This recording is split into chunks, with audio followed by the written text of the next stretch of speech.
Hello sir, my name is Vignesh Satyajugule. My roll number is 268. My presentation topic is Article 19 and 20. My case is a KM Nanavati, State of Maharashtra, 1959.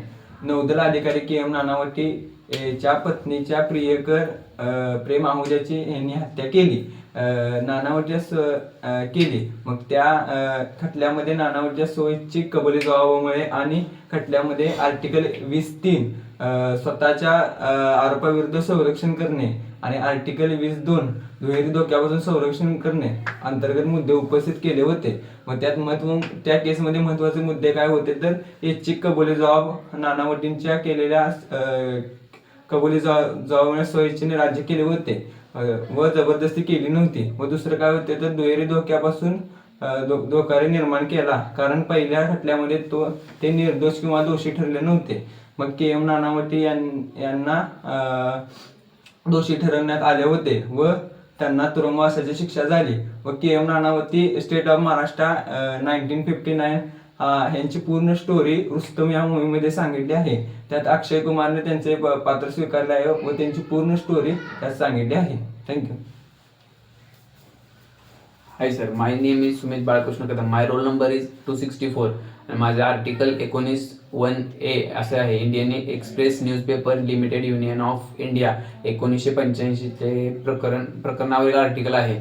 1956 मध्ये वृत्तपत्राची किंमत आणि पृष्ठकरणावर निर्बंध लादण्यासाठी सरकारच्या आदेशावर Indian express वृत्तपत्राने आव्हान दिले. Supreme कोर्टाने इंडियन एक्सप्रेसच्या बाजूने निर्णय दिला आणि नंतर आर्टिकल 19(1)A भाषण आणि अभिव्यक्ती स्वातंत्र्याचे उल्लंघन झाले. त्याचे प्रमुख मुद्दे असे होते की प्रेम स्वातंत्र्य, अवास्तव निर्बंध आणि सार्वजनिक हित असे हे 3 प्रमुख मुद्दे आहेत. आणि त्याचा परिणाम असा झाला की सुप्रीम कोर्टाने वृत्तपत्राची किंमत आणि पृष्ठ कायदा 1956 मधील तरतुदी रद्द केल्या आणि भाषण आणि अभिव्यक्ती स्वातंत्र्याच्या रक्षणासाठी कलम 19(1)A च्या महत्त्वाची पुष्टी केली.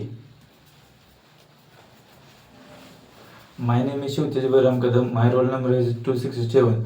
आर्टिकल 19. मनका गांधी एक पत्रकार आणि कार्यकर्त्या होत्या.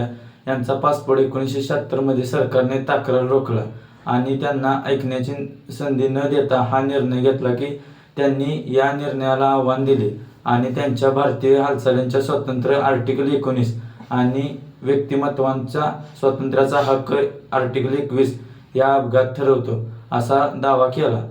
त्यातील महत्त्वाचे मुद्दे: हालचालींच्या स्वातंत्र्यावर हक्क, कायदेशीर प्रक्रिया, मूलभूत अधिकारांचा व्यापक अर्थ, मूलभूत अधिकारांवर प्रतिबंध लावण्यासाठी कायद्यात एक न्याय आणि योग्य प्रक्रिया असाव्यास लागते.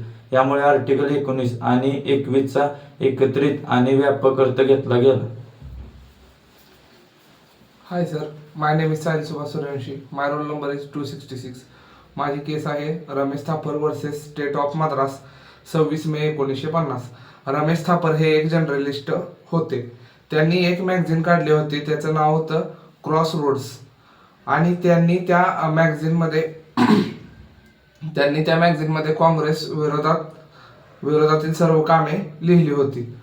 त्यावेळी मद्रास सरकारने एक सर्क्युलर काढले की त्यांनी त्या सर्क्युलरमध्ये सांगितले सेक्शन 9(1)A मध्ये मद्रास येथे हे क्रॉस रोड्स हे मॅगझिन येथे बॅन होत आहे. ते मॅगझिन केरळमधून पब्लिश होते, तर ते केरळमध्येच विकले जावे व त्यांचा हा निर्णय रमेश थापर यांना मान्य नव्हता. त्यावेळी रमेश थापर यांनी त्या निर्णयास आव्हान दिले व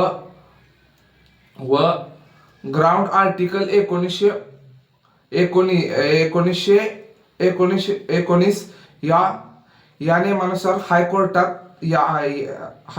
त्यांनी हा जबाब नोंदवला व त्या केसची हायकोर्टाने सर्व अभ्यास करून आर्टिकल 19(1) मध्ये सर्व अभ्यास करून त्यांनी त्या केसवर असं सांगितलं गेलं की असला कोणताही नियम काढणे व त्यांना तो हक्क देण्यात आला रमेश थापरांना की हे तुम्ही पब्लिश करू शकता व मद्रास सरकारला सांगण्यात आलं की तो त्यांचा हक्क आहे, ते करू शकतात व यानुसार 18 महिन्यांनी त्यांनी आर्टिकल 19A मध्ये बदल केला व ते 18 महिन्यांनी ते लागू केले. My name is Prashant Krishna Shinde. My roll number is 265. Article 23 self incrimination या आर्टिकलमध्ये असं सांगितले गेले आहे की गुन्ह्याचा आरोप असलेल्या कोणत्याही व्यक्तीला स्वतःविरुद्ध साक्षीदार होण्यास भाग पाडले जात नाही. ही केस 1978 मधली आहे.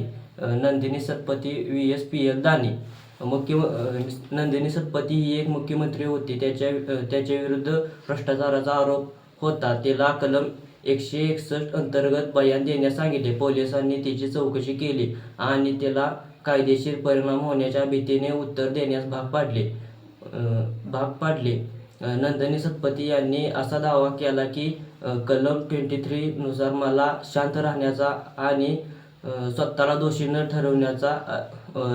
ठरवण्याच्या दोषाचे उल्लंघन केले आहे आणि नंदिनी सतपती विरुद्ध कोणताही एव्हिडन्स पोलिसांना सापडला नाही व कोर्टाने नंदिनी सतपतीला निकाल दिला. थँक्यू.